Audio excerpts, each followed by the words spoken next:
तो फिल्म की शुरुआत एक एनिमे कहानी से होती है जहाँ एक औरत को बच्चा पैदा करते हुए बहुत ज्यादा तकलीफ हो रही थी। आखिर डॉक्टर्स को मजबूरी में ऑपरेशन करना पड़ता है और जब बच्चा पैदा होता है तो उसे देखकर सब शॉक में रह जाते हैं। वो बच्चा डिफॉर्म था, उसके हाथ एक नॉर्मल इंसान के हाथ से कहीं ज्यादा बड़े थे। ये देखकर उसके मॉम डैड भी परेशान हो गए, लेकिन फिर उन्होंने फैसला किया कि वो उस बच्चे को बिल्कुल उसी तरह पालेंगे जैसे नॉर्मल लोग पालते हैं। कुछ सालों में वो बच्चा बड़ा हो गया और जब खेलने के लिए अपने ही जैसे बच्चों के पास गया तो सभी बच्चों ने उसके बड़े बड़े हाथों का मजाक उड़ाया। इन सभी ग्रुप में सिर्फ एक ही बच्ची थी जो उसका ख्याल रखती थी और दूसरों को भी उसे बुली करने से मना करती थी। उसका सॉफ्ट बिहेवियर देखकर सभी बच्चे उसे भी बुली करने लग जाते हैं और ये देखकर उस बच्चे को बहुत ज्यादा गुस्सा आ जाता है। वो बुली करने वाले लड़के को पकड़कर नीचे गिरा देता है और उसका गला घोटना शुरू करता है। हाथ तो उसके पहले ही किसी नॉर्मल इंसान से कहीं बड़े थे, तो इन हाथों में जोर भी ज्यादा था। उसने इस बच्चे का गला कुछ इस तरह से दबाया कि जोर से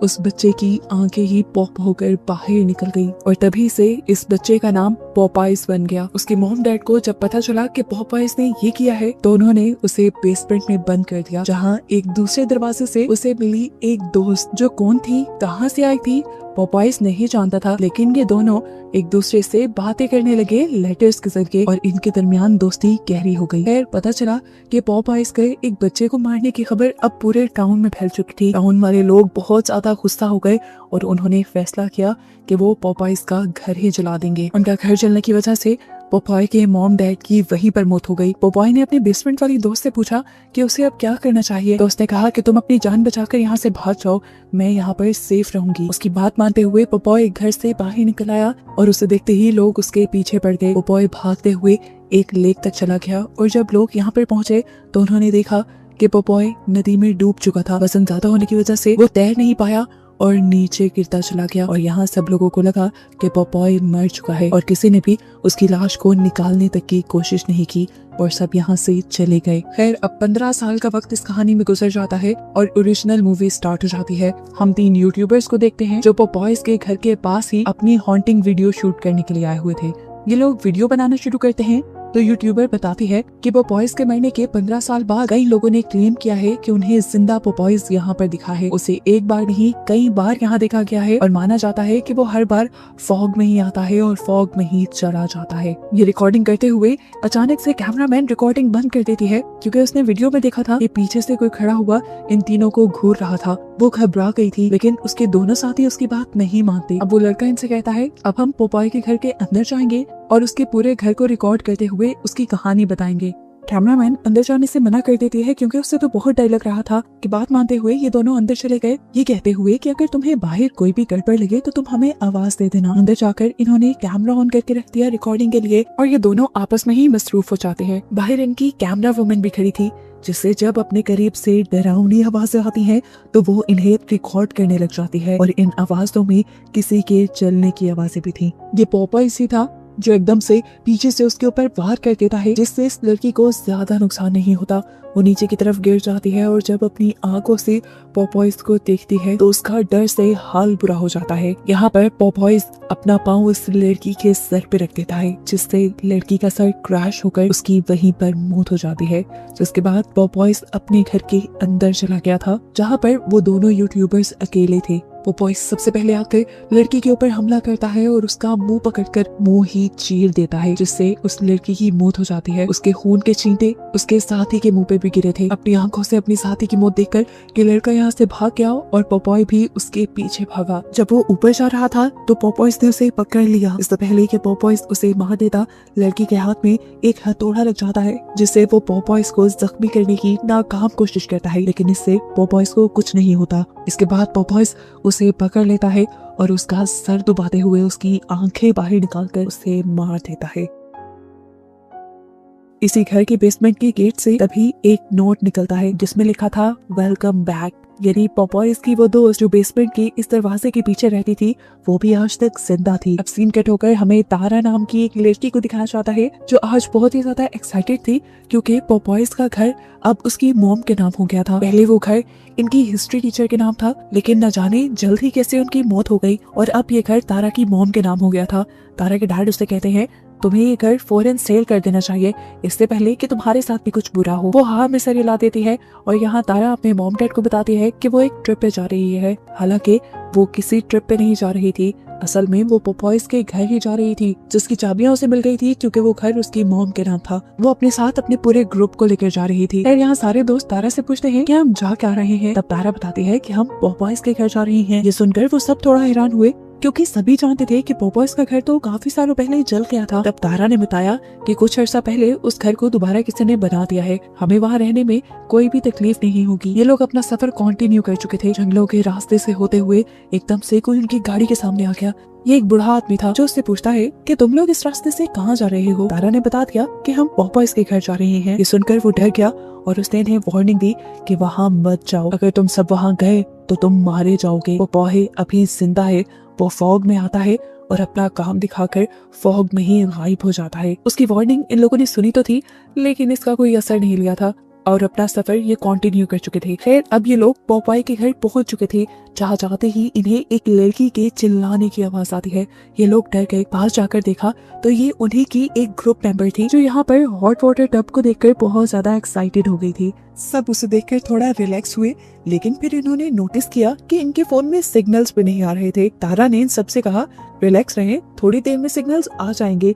ये इलाका ऐसा ही है, सिग्नल्स आते जाते रहते हैं। इन्हें अभी तक किसी खतरे का अंदाजा हुआ ही नहीं था। जो खतरा लेक के किनारे भी आ चुका था, यानी कि पोपॉयज। कुछ देर बाद तारा को पता चलता है कि यहाँ अगली एक हफ्ते तक फॉग रहने वाली है और फॉग में इस इलाके में सफर करना बहुत ही ज्यादा खतरनाक हो सकता था। तो तारा के बॉयफ्रेंड ने उसे रिलैक्स किया और कहा कोई बात नहीं, हम एक हफ्ते तक यहाँ पर चिल करेंगे। अब सीन कट होकर हमें उस ओल्ड मैन को दिखाया जाता है जो इनको रास्ते में मिला था और वार्निंग दे रहा था कि पोपॉयज के घर ना जाना। वो खुद लेक के किनारे बैठा अभी मछली ही पकड़ रहा था कि एकदम से उसे अपने पीछे किसी की आहट सुनाई दी। उसने पीछे मुड़कर देखा तो पोपॉयज आ चुका था, जो उसके गले को पकड़कर दुबाते हुए उसे भी जान से मार डालता है। सीन कट होकर हम तारा के घर पर तारा की मॉम को देखते हैं, जिनसे मिलने के लिए उनकी एक फ्रेंड आई है।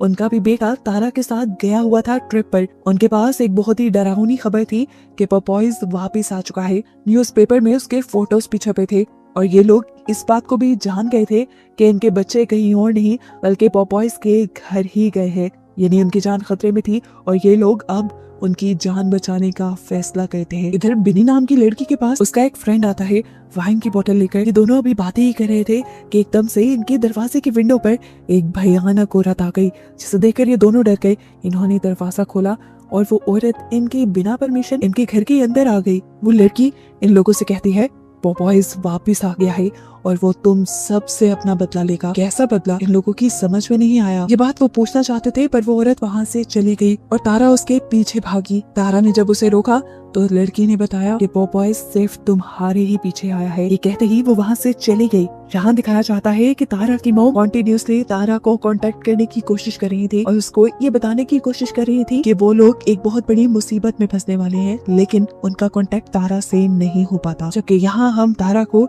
डिलन के यानी उसके बॉयफ्रेंड के पास देखते हैं, जिसने तारा को एक बहुत बड़ी खुशखबरी दी कि उसका यूनिवर्सिटी में सिलेक्शन हो गया था और अब वो दूसरे शहर जाने वाला था। वो तारा को भी अपने साथ चलने के लिए फोर्स कर रहा था, पर तारा नहीं मानी क्योंकि वो अपने मॉम डैड को छोड़कर नहीं जा सकती। सीन कट होकर यहाँ पर हम डोना के बॉयफ्रेंड निक को देखते हैं, जो सैम के साथ एंजॉय कर रहा था। यहाँ पर सैम उसे प्रपोज कर देती है, उसे बताती है कि मैं तुम्हें पसंद करती हूँ, लेकिन निक ने उसे कहा मैं तुमसे प्यार नहीं करता, मैं तो डोना से ही प्यार करता हूँ। ये जानकर कि निक उसके साथ टाइम पास कर रहा है, इस लड़की सैम को बहुत ज्यादा गुस्सा आ गया और उसने ये सारी बात डोना को बताने का फैसला किया।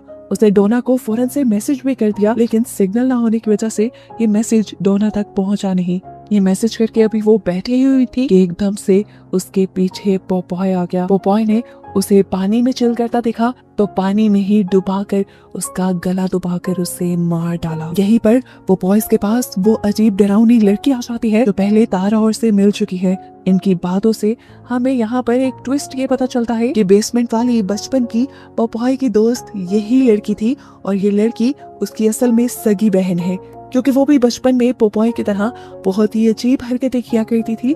इसीलिए उसके मॉम डैड उसे बेसमेंट में बंद करके रखते थे और इनके इरादे अभी भी नहीं बदले थे। ये लड़की पोपॉय से कहती है हम एक एक करके सब लोगों को मार डालेंगे और पोपॉय यहाँ हाँ में सर हिलाता है। सुबह होने पर सभी लोग सैम के बारे में पूछ रहे थे जिसे रात ही पोपॉय ने मारा था। तो उसके बारे में निक ने झूठ बोल दिया कि वो तो शाम में ही चली गई है। असल में वो तो खुद ही नहीं चाहता था कि इनमें से किसी का भी कांटेक्ट सैम के साथ हो, क्योंकि वो अपने और सैम के बारे में सब कुछ सीक्रेट रखना चाहता था। यहाँ तक कि उसने ये झूठ भी बोल दिया कि सैम तो कल ही चली गई थी, मैंने उसे जाते देखा था। सीन कट होता है और हम एक लड़की को देखते हैं जिसके पास उसका ग्रुप मेंबर आया था। वो उसे प्रपोज करना चाहता था, लेकिन लड़की उसे कहती है कि मुझे तुम में कोई इंटरेस्ट नहीं। इसीलिए वो लड़का उदास होकर लेक के किनारे चला जाता है। जब वो लेक के किनारे पर गया, लेक के किनारे पर उसे पोपॉयज की बोट मिली जिसके अंदर वो चला गया। यहाँ उसे कुछ नहीं दिखा, लेकिन हम देख पाए उस आदमी की लाश जिसे पोपॉय ने मारा था। अब वो अपने आप को आराम देने के लिए लेक के किनारे बैठ जाता है और तभी पोपॉय अपना एंकर निकालते हुए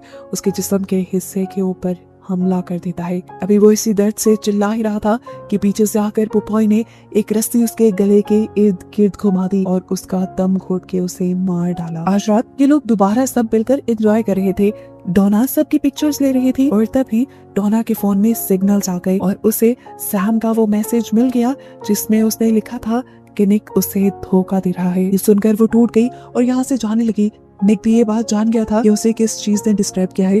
वो उसे मनाने के लिए पीछे जाता है, पर डोना अब उसकी एक नहीं सुनना चाहती थी। निक ने उसे समझाने की कोशिश की कि वो उसी से प्यार करता है, उसी से शादी करना चाहता है, लेकिन डोना उसकी सुनी बगैर चली गई और गुस्से में निक यहीं पर मुक्के मारने लगा। इसी सब में उसका ध्यान भटकाया एक कैन ने। ये स्पिनिच कैन था। उसने स्पिनिच का कैन उठाकर देखा, उसे समझ नहीं आया ये यहाँ आया कैसे। अभी वो ये सब सोच रहा था कि पीछे से पोपॉय ने उसके ऊपर हमला कर दिया। निक भी कम स्ट्रॉन्ग नहीं था, उसने पोपॉय से लड़ने की कोशिश की, लेकिन पोपॉय के हाथ उससे कहीं ज्यादा स्ट्रॉन्ग थे। पोपॉय ने उसकी सारी कोशिशों को नाकाम बना दिया और उसके बाद उसका मुंह एक टूटी हुई लकड़ी में धंसा कर उसे भी मार डाला। अब डोना जो निक से दूर गई थी उसे भी एहसास हुआ कि उसे निक पर इतना ज्यादा गुस्सा नहीं करना चाहिए था। वो उससे माफी मांगने के लिए जब वापस आई तो वहां पर मौजूद उसे निक की लाश दिखी, जिसे देखते ही वो टूट गई। एकदम से विंडो पे एक भयानक चेहरा आया, उसी क्रीपी लेडी का, यानी पोपॉय की बहन का, जिसे देखकर वो एकदम से साइड पे हो गई। उसे यहाँ से भागना चाहिए था,